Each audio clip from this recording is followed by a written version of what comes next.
मोक्षमूलं गुरुकृपा।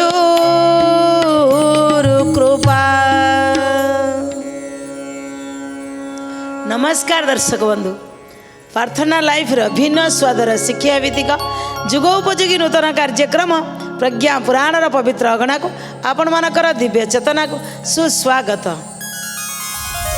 दर्शक बंधु, आज आम शुणा हस्तरेखा केतबेले बदले।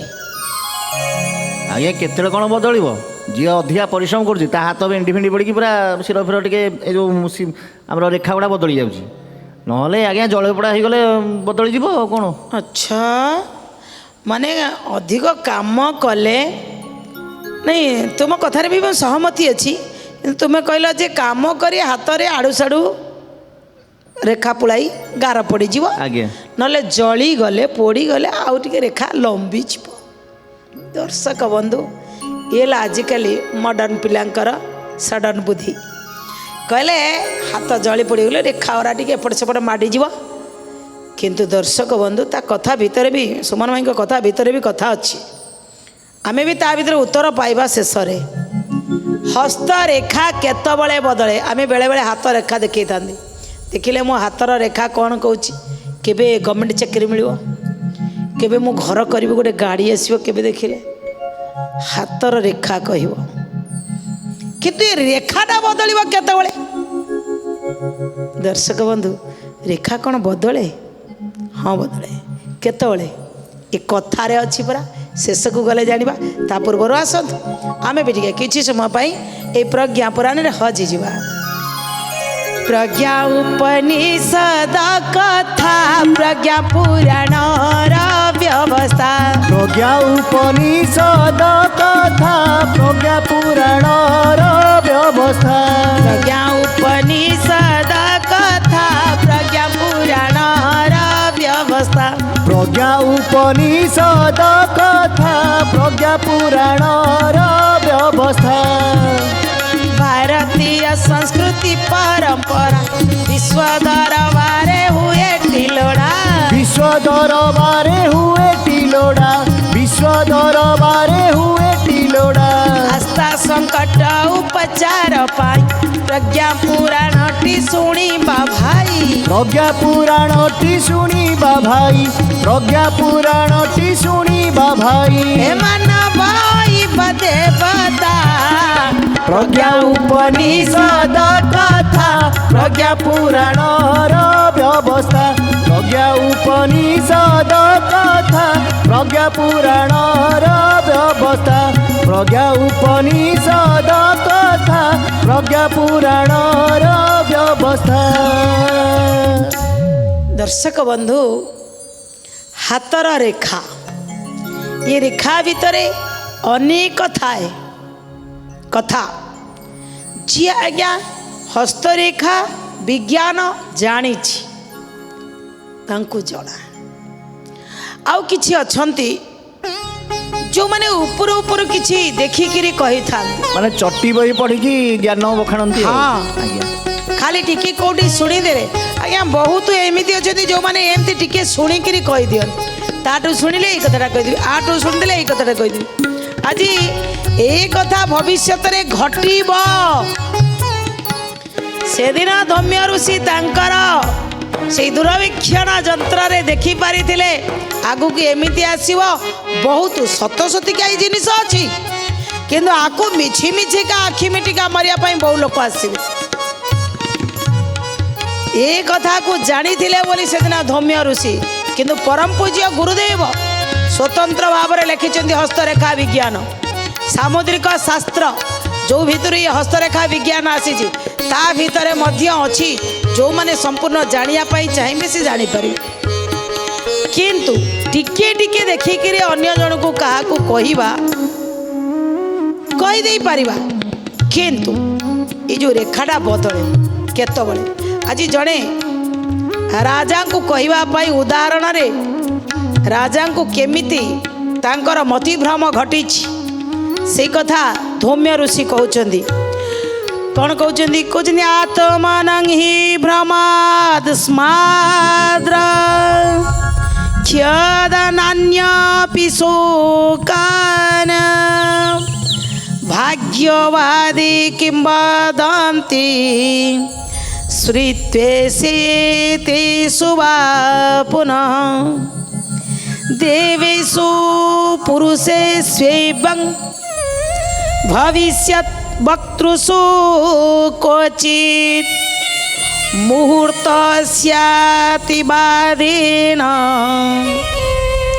क्रान्तिर्भाव्यं विवेकिभिः। एठी कहउचंती अनेक समय आमे माने ये जनमानसर जो कोमल भावना को नहीं आमे खेली था ताको जो दिग को टाणी नहीं जीवे तार इच्छा थी आपण चाहिए ताको सही मति भ्रम करई देई पारिबे किंतु विवेक जो मानकर थिबो विवेक साहाय्य रे काम करुथिबा लोक सी होचंदी अल्प अल्प संख्यक धर्म नाम अनेक विकृति समाज रे प्रवेश करिछि कहते धर्मर प्रकृत स्वरूप जनसाधारण को जन नहीं जना नथिबार आपण जेते बुझेइबे आपण भी बुझौथिबे कथि कहले कहले आज्ञा मोर अमुकर कौन हम कहले ए वर्ष मु मेडिकल पाइबी कि नहीं आज्ञा कहले अरे तू पाठ तो पढ़ मेडिकल पाइबू कि नहीं तू से अनुसार पाठ पढ़े ना ये एठी जाई टॉर्च पकेबे भविष्य तू किंतु एमिति घटना घटिबो बोली जानी पारिथिले धौम्य ऋषि से दिन कहले सम्राट बसुसेन का मनरे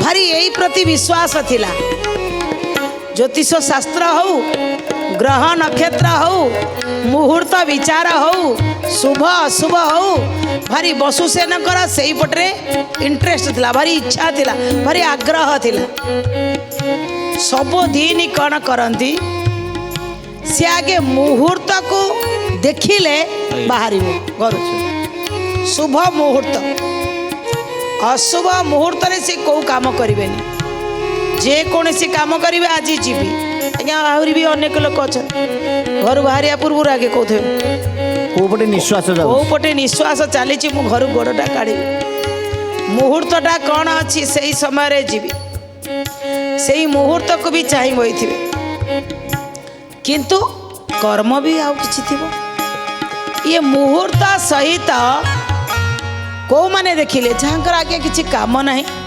बसिचंदी ना ना ना ना आज पूरा मो भाग्य अच्छी या करने मुझे से करी निश्चित आज्ञा कहवा वाला आम कहीदेलु आज या अच्छी से अच्छी से अच्छी आज्ञा मेष राशि गोटे राशि आज कहगला या अच्छी आज्ञा मेष राशि तो कोटिए लोकंर होइतिबो कोटिए लोकंर कौन कोटिए लोक से भाई आज हे कि ना कर्म अनुसार बेले बेले समय परिवर्तन सेटा को भी देखा पड़ो आज धौम्य ऋषि कहते जितेबाला आपण निज उपर आपणकर विश्वास आसोनी मुझे जहाँ करुच्ची ठीक करुच्ची कि भूल करुच्ची जिते मुहूर्त देखु कि आज्ञा हाँ सेमती लोक मुझे देखी मोर परा ई राशि मु सब असुविधा पड़ी आज्ञा काली जड़े कहले कौन करवा आज्ञा तुला राशि भाग्य लिखाई देह खराब कहीं ना आज्ञा मत बा जड़े कहले कहले आज्ञा तुला राशि आपणकर सब बेले देह खराब हम तांको संगे आउ जड़े बसते कहले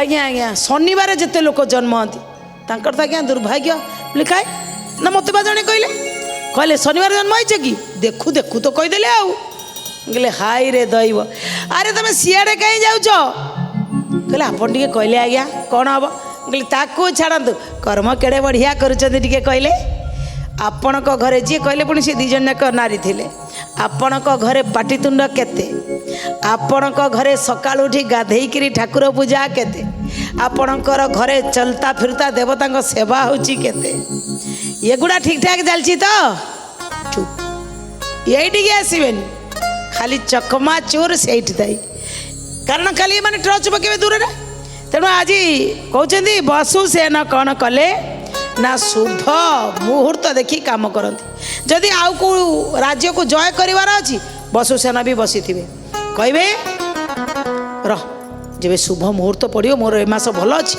तो मुझे लड़बी ए कथा अन्य राज्य को बापीगला लोक कहले एबे बसु सेनकर भाग्य रे खराब अच्छी यही समय आमे कौन करिया ना युद्ध करिया युद्ध करिया पाई भाविले कहीं राजा मन भीतर ये विचार को किंतु प्रजा माने शुणिकी भारी दुख प्रकाश कले कहले जदि अन्य राजा माने आसी आमर ये राजांकर यही भाव को देखिकी जे आम राज्य पर चढ़ऊ करेंगे आम राजा चुपचाप रहीजे ताले आमर तो ये राज्य को आउ किए जय कर नहीं पड़ेब आउ किए राजा आसीज प्रजा मान भर भाड़े पड़ा अरे ये बड़ अड़ुआ कथा राजा तो सब बड़े क्या शुभ मुहूर्त देखिले गरीब लोकटा किए आई झील बाहर करने कहले आज्ञा झील बाहर कर मत टंका 5,000 दे दो कहले देख लो मुहूर्त होना कौन ना आज्ञा एटा अशुभ बेला अच्छी एटा हो पारनि ठीक अच्छे एवं देबनी जातु शुभ बेला पड़े आसब चल सब बेले बेला को देखिले थरे मंत्री कहले आज्ञा ठीक अच्छे शुभ बेला देखो आज शुभ बेला के चलू ना आपण को दैनिक शुभ मुहूर्त राति पाइले जी बतौले आज 4टा शुभ बेला अच्छी यही समय बाहर आप गोटे कम करना चलना टे आम राज्यर लोक मैंने प्रजा मैंने केमती अच्छा बुली बालिकी देखिकी आसिया खाली घरे बसी शुभ मुहूर्त देखले कौन हम प्रजा हित जदि न कर राजा बोले भल कथा कहल आमर राजज्योतिष देखिले आज शुभ बेलाटा केतबेले अच्छी राजज्योतिष कहले आज्ञा 11:55 हौ 11:55 आज बाहर कहले तुम्हें भी मो सांगे जीव बाटे क्या केत कौन दबा को पड़ो तो सेठी शुभ मुहूर्त भी देखिए कहले हाँ ठीक अच्छे मैंने बाहर की गले मंत्री भी सांगरे गले कौन कर ना देशर अवस्था देखा बाहर राजज्योतिष सांगरी नहीं राजा बुलिले जय जय जगन्नाथ जय जगन्नाथ सभिए कुहंती तुमको तुमे अनाथ नाथ ए शुभ बेला जेउ दिगरे से ही दिग को जीवा प्रजाकर भल मंद जे आमे जानी पारिबा जय जय जगन्नाथ जय जगन्नाथ सभिए कुहंती तुमको तुमे अनाथ नाथ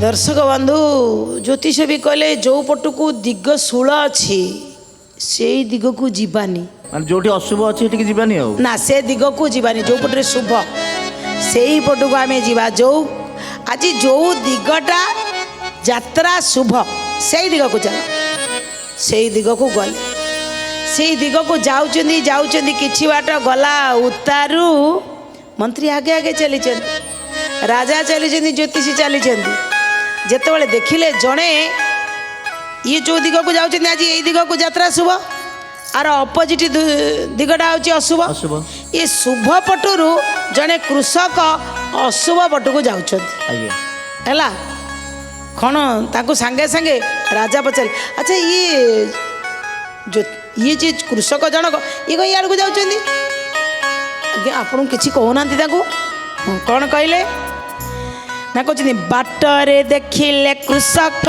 हल बलद नहीं दिगशूल जेउ दिगरे से ही दिग को जाई जय जय जगन्नाथ जय जगन्नाथ सभिए कुहंती तुमको तुमे अनाथ नाथ ए परी कले तोहर बहु क्षति होइबा मानस न मान जीव सर्वनाश होइबा जय जय जगन्नाथ जय जगन्नाथ सभिए कुहंती तुमको तुमे अनाथ नाथ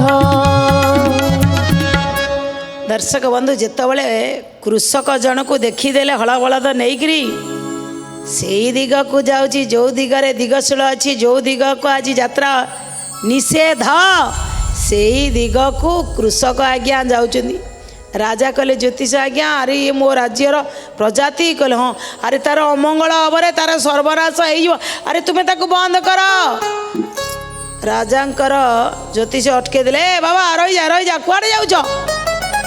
କହିଲେ ଯାଉଛି ପରା ମୋର ବିଲକୁ, ଆଉ କ୍ଷେତକୁ ଯାଉଛି ହଳ କରିବା ପାଇଁ, ଦେଖିପାରୁନାହାନ୍ତି କି ହଳ ବଳଦ ନେଇକି ଯାଉଛି। କହିଲେ ଆରେ ସେପଟରେ ଦିଗଶୂଳ ଆଜି, ସେ ଦିଗକୁ ଯାତ୍ରା ଆଜି ନିଷେଧ। ଆରେ ଜାଣିଛୁ ମାନ ସମ୍ମାନ ଯିବ, ବହୁତ କଷ୍ଟ ହେବ, ସର୍ବନାଶ ହେଇଯିବ। ହେଲେ ବିଲକୁ ନ ଗଲେ ମୁଁ ଉପାସ ରହିବି। ଟିକେ କୃଷକ ଟିକେ ଠିଆ ହେଲେ, କହିଲେ କ'ଣ ହବ? କହିଲେ ସର୍ବନାଶ ହବ। କହିଲେ କ'ଣ ପାଇଁ? କହିଲେ ଆରେ ଯାତ୍ରା ସେପଟକୁ ନିଷେଧ ଆଜି। କହିଲେ କିଏ କହିଲା ଆଜ୍ଞା? କହିଲେ ଜ୍ୟୋତିଷ ପାଠ କହିଲା। କହିଲେ କେଉଁ ଜ୍ୟୋତିଷ? କୃଷକ ସିଏ କ'ଣ ବୁଝିବ କି ଦିଗଶୂଳ, ସିଏ କ'ଣ ବୁଝିବ ଯାତ୍ରା ନିଷେଧ, ତାର କ'ଣ ବୁଝିବ ମୁହୂର୍ତ୍ତ। ଦର୍ଶକ ଏଇଥିପାଇଁ କୁହାଯାଇଛି ମୁହୂର୍ତ୍ତ ଦେଖି ଜମିରେ ଚାଷ କରିବା ପାଇଁ କୃଷକ ଯାଏନି, ଯିଏ ଆମକୁ ଦୈନିକ ଆହାର ଖୁଆଏ। ଖାଲି ବସିଥିବା ଲୋକମାନେ ଆମେ ହିଁ ମୁହୂର୍ତ୍ତ ଦେଖନ୍ତି। ଆଜି ଏଇଠି ରାଜା ଫସିଗଲେ। ଯେତେବେଳେ ଜ୍ୟୋତିଷୀ ଆଜ୍ଞା କହି ଦେଉଛନ୍ତି, ଆଉ କୃଷକ କହୁଛନ୍ତି କ'ଣ ସେଗୁଡ଼ା ସବୁ, କି ମୁହୂର୍ତ୍ତ, କି ଦିଗଶୂଳ, କି ନିଷେଧ, ମୁଁ ଏଗୁଡ଼ା କିଛି ଜାଣେନି। ଆଜ୍ଞା ହଜୁର, ମାସକର 30 ଦିନ ମୁଁ ଏଇ ଦିଗକୁ ଯାଏ। ଏଇ ଦିଗରେ ପୁରା ମୋ ସବୁଯାକ ଚାଷ ଜମି, ମୋ ଘରଟା ଏପଟରେ, ମୋ ଚାଷ ଜମି ଏପଟରେ, ମୁଁ ପ୍ରତି ମାସରେ ପ୍ରତି ଦିନରେ ରାତି ପାଇଲେ ମୋର ଆଜ୍ଞା ସେଇ ଦିନରେ କାମ, ସେଇ ଦିଗରେ କାମ। ଆଜ୍ଞା କ'ଣ ଆଜି ଥରକ ପାଇଁ ଦିଗଶୂଳ ପଡ଼ିଲା ନା ଆଗରୁ ବି ପଡ଼ୁଥିଲା? ଜ୍ୟୋତିଷ କହିଲେ ଆଗରୁ ପଡ଼ୁଥିଲା। ନା ତାହେଲେ ମୋର ତ କେବେଠାରୁ ସର୍ବନାଶ ହେବା କଥା, ହେଲେ ହେଇନି। ମୁଁ ଆଜି ବି ନିଜେ ଖାଉଛି, ମୋ ପରିବାର ଖାଉଛନ୍ତି, ମୁଁ ଦେଶକୁ କିଛି ଆହାର ଦେଉଛି, ତ କାହିଁ ହେଲାନି ତ? ଜ୍ୟୋତିଷ ଆଜ୍ଞା ଭାବିଲେ ରାଜାଙ୍କ ଆଗରେ କାଳେ ମୋ ପାଠଟା ଟିକେ କମିଯିବ କି, ରାଜା କାଳେ କିଛି ମୋତେ ଧରି ପକେଇବେ କି? ତୁମେ କିଛି ଜାଣିଛ କି ନ ଜାଣିଛ, ଆକୁ ବୁଝେଇ ପାରିଲନି କି? ରାଜାଙ୍କୁ ବୁଝେଇ ପାରୁଛ, ସାମାନ୍ୟ କୃଷକକୁ ବୁଝେଇ ପାରିଲନି। ସେଥିପାଇଁ ସେ କହିଲେ ଏ ତୋ ହାତର ରେଖା ବୋଧେ ପ୍ରବଳ ଅଛି, ଆଉ ସେଇଥିପାଇଁ ଆଉ ମୁଁ ଜାଣିପାରୁଛି ତୋ ହାତ ରେଖା ତତେ ସାହାଯ୍ୟ କରୁଛି, ନହେଲେ କେମିତି ଏତେ କଥା? ତୁ ଦିଗଶୂଳକୁ ଯାଇକିରି ବି ପାରି ହେଇଯାଉଛୁ। ଦେଖେ ତୋ ହାତଟା। ଦର୍ଶକ ବନ୍ଧୁ, କୃଷକ କ'ଣ କଲେ? ଯେତେବେଳେ କୃଷକ ଜଣକ କହୁଛନ୍ତି ଦୈନିକ ଆଜ୍ଞା ମୁଁ କିଛି ବୁଝେନି, ମୁଁ କ'ଣ ବୁଝିଛନ୍ତି ଜାଣିଛନ୍ତି?